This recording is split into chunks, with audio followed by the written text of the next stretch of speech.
Welcome to Bold Thinking, entrepreneurial stories honestly told. In a world full of chaos, this is a podcast about the people making positive change in the world. Today, I'm joined by Dr. Lawrence Ampofo.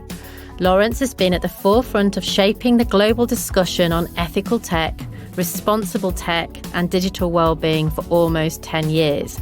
Think Social Dilemma, if anyone's seen that on Netflix. He's a founder and CEO of Digital Mindfulness, a digital innovation company that provides research and advisory focusing on ethical and responsible digital transformation. He's also a fellow podcaster and public speaker. Welcome, Lawrence. How are you today? Thank you for having me. I'm really well. Thank you. Fascinating subject. I've got two boys who are 9 and 14 who need some digital mindfulness at the moment in the middle of lockdown. That's all I'm saying.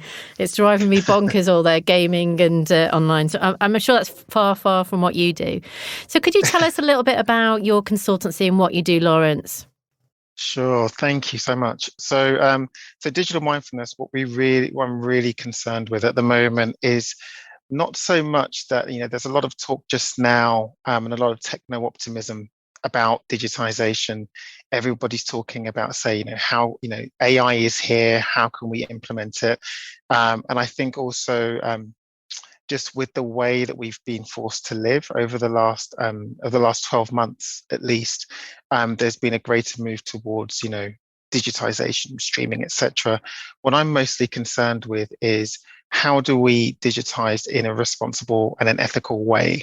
And that's a really interesting question, particularly when you start to look at different companies, look at different industry verticals, because the answer to that question is not altogether clear. You can't just say to people, okay, we'll put your devices down, or we should have more humans in the loop there. So, to check what's going out is correct. It's a really creative and intellectual problem. It's a governance problem. It's a financial problem. So you've really got to have a view on lots of different moving parts. But that's the space that I currently work in. And so it's taken a long time to get here, if I'm honest with you. Certainly there were no frameworks when I started. And I think this was seen as very much a soft topic. But now I think we're getting into the phase where companies are being judged a lot by their ESG goals. I think people also really want to, digital tools and digitization in a way that supports them in being who they want to be, rather than being driven by the needs of shareholders and businesses. So yeah, that's what I do on a day-to-day basis. So what is an ESG goal? Everybody else might know, but I've no idea. There I go, using acronyms immediately. Sorry, that's everyone. Okay. So ESG, that stands for environmental and social goals. Right. And I think what's really interesting about that, it's you can see the roots of that acronym and that way of thinking, that how that came from, say, the corporate social responsibility movement, say from the late 90s. And what we're seeing now is that a lot of companies, even Boris Johnson mentioned it recently in how we build back better, but companies are really focused on now, okay, what are our environmental, social and social goals going forward? We're finding that people want to buy from and interact with companies that are socially responsible, that are environmentally responsible. And the same with the government as well. We're finding also that it's better for society, but it also is better from a financial perspective. So yeah, ESG. So just being very, very literal, hands-on about that, do we actually mean then that, brands have got a responsibility to limit our time as human beings within the digital world and actually look at our physical well-being, our physical experience? So, I had a horror moment about 2 weeks ago on a Saturday, and I was reading, but I realised that I've got Kindle on my phone. I'd realised I've been on my phone for 5 hours. I literally, like, I thought my life was flashing away in front of my eyes because of that. But is that what you mean by that? Is that means that brands have to almost take responsibility for, I hate the word addiction, but creating this addiction? It's a bit like gambling or stuff. We're getting addicted to technology, which can't be good for our brains. It's a really interesting question, actually, that whole question of responsibility, because where does the responsibility lie? Does it rely with that? Does it stay with the company? Are they responsible for keeping us hooked, as it were, or is it the responsibility? Do people have more agency? And I think the truth, depending on what context you're talking about, generally it generally tends to sit in the middle. So you find that companies would say tend to lean on regulation and governance practices to say, okay, well, in general, we don't do this, and we don't do that. But I think what you're starting to see much more, because people, as you mentioned, we use our phones to read, we use our phones to do gaming, to keep in touch with people for pretty much everything. I think what you're finding now is that when people push back and they demand that the tools that they use support them in who they want to be as people and as members of society, as citizens. If the tools don't do that, then they'll go somewhere else. And a really quick example I can give of that is the update by WhatsApp. The update that happened in January, WhatsApp was going to update, and they were going to say, right, we're going to be more closely aligned with Facebook. So, and the idea that I think people had in general was that people, Facebook and WhatsApp, that data is going to be much more closely aligned. And what actually came through from that is that people started to migrate more to the privacy-focused apps, messaging apps like Telegram and Signal. And that was and again, what was really clear from that, not so much in the haphazard way that update was handled, but I think it just really signaled that people don't want their conversations monitored. They don't want them to be repurposed for advertising and hyper targeting purposes. And I think then that's what you're seeing now with you, as you mentioned, with regards to things like the overuse of technology, people are starting to push back and give that feedback back to the designers. So it's an interesting balance, and it's an interesting tension that exists between the companies and the people that ultimately use the products. So when you sort of work with brands, and you're thinking about digital wellness, how do you feel? Do you, create workshops? Do you challenge them? Do you set perimeters, guidelines? How does your service sort of tangibly help people, or ultimately, customers and brands and businesses? Oh, thank you so much. I think it's really changed over time, and I think the way that I started was I was very interested in essentially giving oxygen to the community. So who are the interesting companies out there, and basically focusing on education. So what's the best way to funnel people to the best tools and the best services?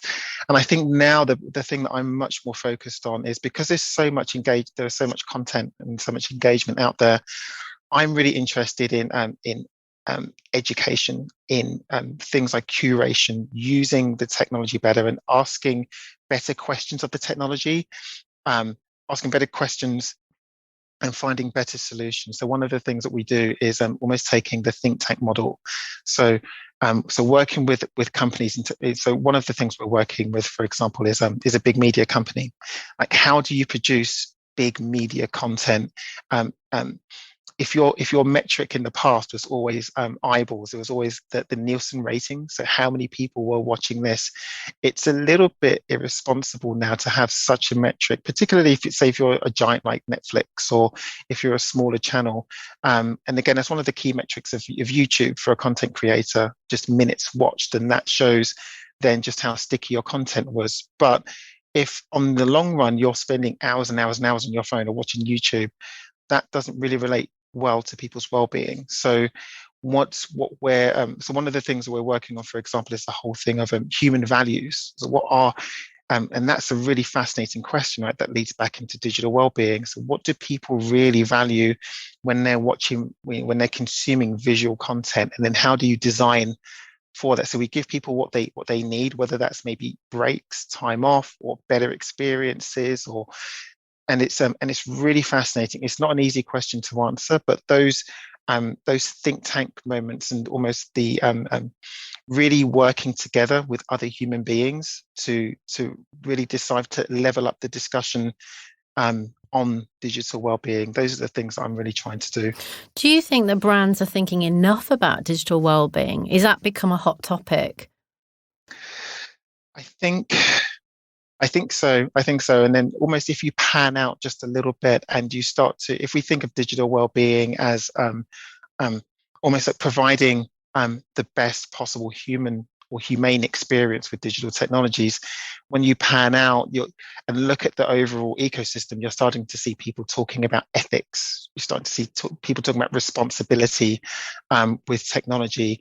And that's a really fascinating space that I think brands they're just starting now to think about, because now, thankfully, there are really robust frameworks, not just technical, but socio-technical frameworks that have been put in place that brands can work towards. Because I think it's one thing to think, okay, this is what we should be doing, but I think if you're a busy brand, you need to be thinking about, okay, how do we do this?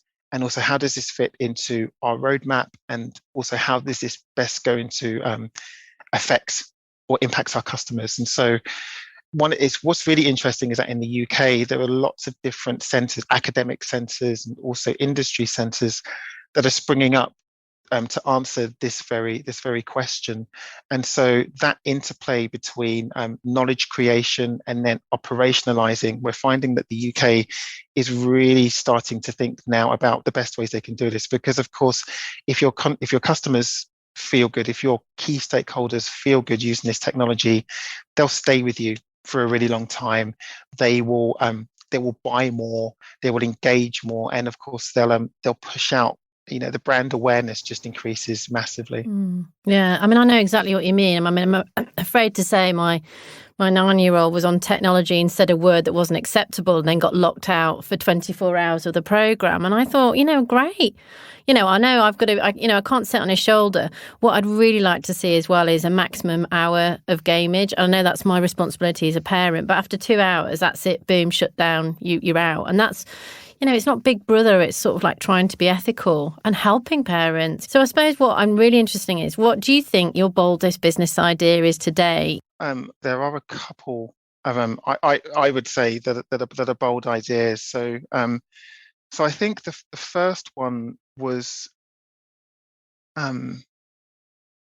so I think in terms of one of the things I very much focus on is education. That's one of the things that really drives the company.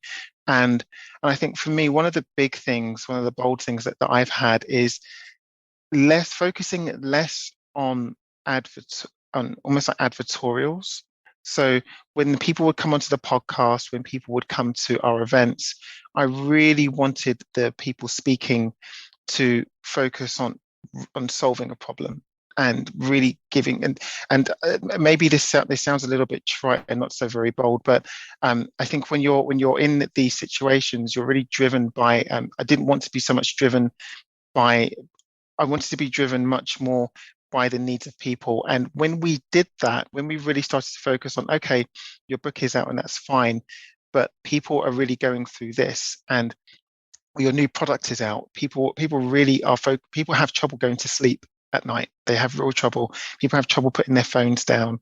People really have problems, I think, with their loved ones in digital well-being. So how are you thinking about this? What dots are you joining up? And it wasn't so much an interrogation, but it really became this very collaborative, very value-focused thing. And that was the thing that, for me, really helped in creating a lot of value. And it's something that has been remarked to me as well. I think also in terms of business value, the thing that really that has really helped is the operationalizing of this. So that kind of drawing that clear line between theory, because a lot of emerging technologies, a lot of these frameworks, when we talk about what should happen, responsibility and ethics, it tends to stay in, it tends to be people talking to each other, it tends to be a lot of navel gazing. So the thing that I would say has been really bold is operationalizing. So it's like, okay, how do we ground this? How do we make this, for example, if we're talking to busy executive assistants who have to be essentially on call 24/7, how do you build in digital well-being from that perspective? Who do you need to talk to make that happen? What kind of change process? And I think that was really transformative. And for me, and I guess for me, it was definitely bold. It was something that that really drove me, but getting feedback from people. And once they can start to see that, okay, you're not just talking about this as a concept, but you're really thinking how this fits into my everyday life. Those would probably be the two big things that, have been bold in my business. I think it's fascinating. I think, if you map my unsupervised, 14-year-old's day, I think, tech companies would be pretty horrified. If I left him alone literally for 16 hours, he would sit there glued. He would just go to the toilet, come back, wouldn't even eat. Yeah. So it's almost like, when you map the effect that tech is having, it's deeply concerning for people. Whereas actually, if you then said, right, part of our digital mindfulness is to look at that day, look at that journey and see how we as a brand and business can help with that. Absolutely. I'm being very literal. I'm applying it to my sort of like my own life to understand it. But that customer or that people journey and that people lifestyle is really important to get to grips with, isn't it? Absolutely. Absolutely so. And I think, I think from perhaps from your perspective, sometimes it does help to think about it in a different way. So, that's something I guess that's come back to me, that, we don't need to be so critical of technology, because with gaming, for example, kids are learning all kinds of incredibly useful skills, particularly in lockdown. So things like perseverance and problem solving and collaboration when they start to go online. But I think also from the same token, is it healthy to be spending that much time? And even for us as well, we're in front of screens constantly, so but because this forms the backbone of our society, everyone works in some form or another with a computer. How can we make that experience better and more healthful, and just start to create a virtuous circle between us and these different products? I think that's really important. And I think once you come out to once you start thinking at the brand level, it just makes a lot of sense. If for example, with your children, as you were mentioning, if the association was, like, gosh, every time they play this certain type of game, they're just on it constantly. So actually, do you know what? This is not something, I feel warded away from that. I think that is not good. That's not good from the game developer's perspective. It's not good from the company. It's not good for the video game industry as a whole. So then the discussion then about, okay, how do we, what's the difference between stickiness and obsession, real purposeful engagement, right? There's a difference, right? Should we be including things like loot boxes so that kids can just spend money, like real money, willy-nilly on there? And then also, I think, but bring in bigger groups of people into this discussion, so that there is, that whole Lego way of co-creation. Like, how do we work together so that this is good for everybody? I think that's been incredibly useful. So absolutely, I think you're right. And that use case is replete. No, I think it's fascinating. And you know what, I look at those films like Minority Report and I think, geez, if we're going to be like bombarded with advertising like that, we're all going to go bonkers. And I know that, my kids, it's interesting there, they can just flick on the advertising content. So, to brands these days, piping out millions and millions of pounds worth of incredibly dull advertising content, up your game, or you just not, or even just switch it off. It's exhausting. So how do you see that changing in the face of our maturing relationship with tech and the spread of AI and other things, It's a difficult one, isn't it? We've not yet managed to almost find a different way around the advertising model. Other than, for example, say, I guess we've got subscriptions. Interestingly, a few years ago, I would say about 2017, we did a big piece of research around and it really kind of focused on the perceived decline of the advertising model and what was coming up to take its place. So if, for example, you have subscriptions, you can just do away with the advertising, you get what you want really quickly, or, and then you can go off and do your own thing. I think it really taps into the wider human relationship with technology. And that's not monolithic. Of course, there are lots of different relationships humans have with technology, but I think it is changing. I think it very much so is changing. We've been, in the last 12 months, we've been, I would say, forced to have a much closer relationship with technology. But what we're finding is that it is changing. So, for example, technology is becoming much more ambient, for example. So being able to control tech with your voice, with things like gestures, that's part of the digital well-being stack, which is fascinating. Kind of, again, talking with the Google team about this, about using gestures. So, for example, just turning your phone over as a gesture that I don't want to be disturbed, and designers learning these different cues and being able to design them into the technology so that, humans, we don't want to be available 24/7. I think almost designing for our changing relationships with technology, that's going to be something that really becomes incredibly important. But then also, I think designing for responsibility as well. That's something that hasn't really been done in the past. We're seeing bigger companies start to actually build out departments, real departments, to do this. So, for example, companies like BP, Facebook, goodness gracious, Microsoft, HSBC, they're starting to build out digital ethics and responsible innovation departments, because what we're seeing is that these technologies now, where we're trying, I guess the mantra has been for so long, to outsource decision making. So with AI is such a wonderful thing. It's going to make it will be able to decide on loan acceptances and mortgages and healthcare premiums, etc. Once we start to do that, there are all kinds of problems that can potentially emerge. So I think then, with regards to that, there's a lot of really deep thinking that needs to go on. Again, not just at the technical level, but I think also at the human level, like understanding how are humans changing? What do we actually, what do we need, but what do we want from our technology? I think that's incredibly important. So, and that is changing, and it's a moving target. It's incredibly exciting to be a part of. So I've got to ask you this question, and it's not. It's something that popped into my head then. Have you ever been to Secret Cinema? I have, yes. Okay, right. So I went to see a really great one last year.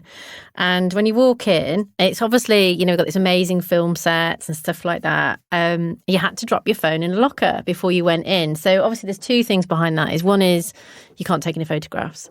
But two, you can't use your phone for 3 hours. And you know what? It was a relief. We put our phones in these little things. Everyone was panicking. Oh my God, I've not got my phone for 2 or 3 hours. But you went into this immersive sort of world where obviously you watched the movie, you had at the food and all sort of stuff like that. So I want to ask you, what's going to happen with physical? Where's all this going? Because I'm really missing physical. And how do physical and digital sort of really link up? I think physical and digital is it's fascinating. I had a discussion about this a long time ago, that human contact and in-person experiences are going to become incredibly important. And I think, again, just with the way we've been forced to live so far, it's going to be so much more important. The device-free, almost being device-free for a period of time, I think is something that's going to increase a lot.